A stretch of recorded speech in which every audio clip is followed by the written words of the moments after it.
Iluminismo. O nome já diz, iluminar, né?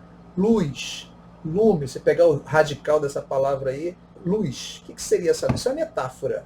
E eu posso dizer para vocês que a palavra luz, a gente pode dizer que seria um sinônimo para eles de razão. Então, na cabeça do iluminista em geral, é como se finalmente o homem tivesse chegado à luz. Por quê? Porque agora ele via o mundo a partir da razão. Então é óbvio que nós temos aqui uma contraposição à fé, certo? Então quando a gente pensa em iluminismo, a primeira coisa que a gente imagina, razão. Se é razão, é óbvio que eles vão olhar o passado de forma negativa. Então, aquela ideia de Idade Média, Idade das Trevas, é uma visão iluminista. Tá? É como se você finalmente está se sentindo, né, esclarecido, até a palavra esclarecido, ó, esclarecido, claridade, déspota esclarecido, o que é? Déspota iluminado, tá? É a ideia de iluminação. Bom, o iluminismo ele é um movimento intelectual que vai acontecer do século XVII até o século XVIII. Ele tem o seu centro de radiação, que é a segunda metade do século XVIII. Mas por que a gente tem que citar ele no século XVII? Por causa da chamada Revolução Científica. Não aconteceria o iluminismo sem essa Revolução Científica. E essa Revolução Científica é, mais uma vez, a valorização da razão. Beleza, dito isto, nós podemos avançar dizendo o seguinte: o iluminismo, agora centrado no século XVIII, por isso o século XVIII é conhecido como o século das luzes, principalmente a segunda metade do século, vai ser o momento em que os homens intelectuais, ingleses, franceses, europeus, americanos, mas principalmente franceses, eles vão começar a olhar o mundo em que eles estão vivendo, e aí é interessante a gente ver, né, por que a maior parte dos franceses, talvez porque o laboratório deles era o laboratório do que eles queriam mudar.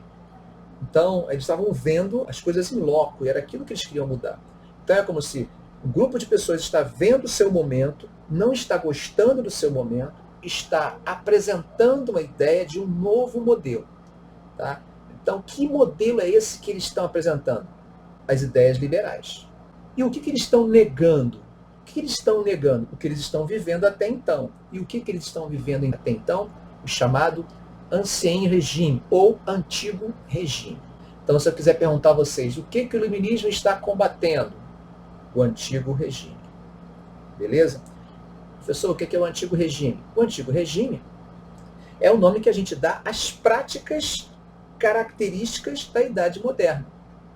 Você pegar a Idade Moderna, você pensar como era a política na Idade Moderna, de forma modelar, diferente em cada lugar, mas como é que era?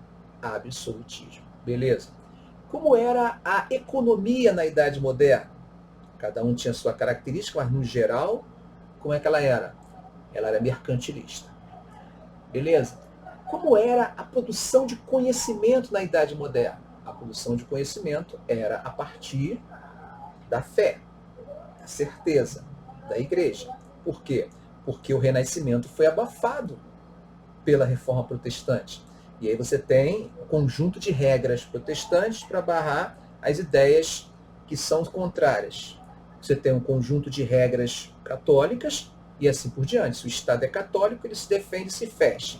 Se o Estado é protestante, ele se fecha. Então nós temos uma ideia de que a ciência deve ser produzida a partir das convicções religiosas. Mas aos poucos nós começamos a ter a chamada Revolução Científica, onde você tem nomes importantes como Descartes.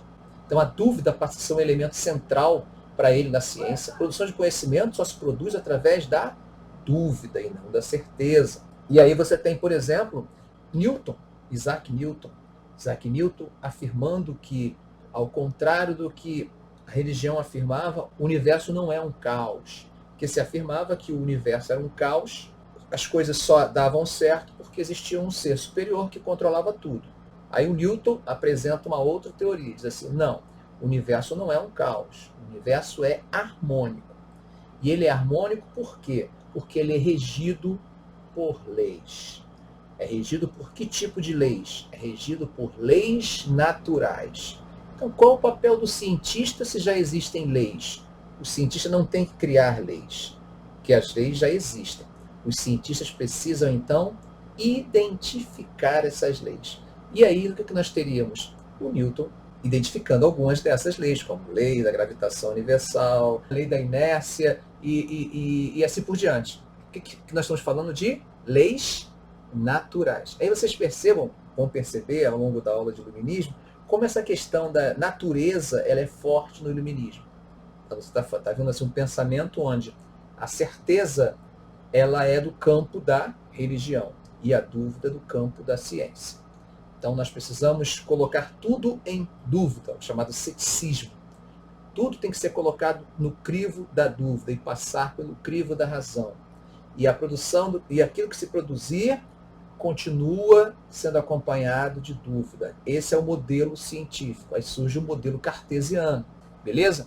Então, uma crítica ao antigo regime. Quando você fala da política, o que está acontecendo? Nós estamos criticando exatamente o absolutismo. Na economia, estamos criticando o mercantilismo. Mas o que no mercantilismo nós estamos criticando?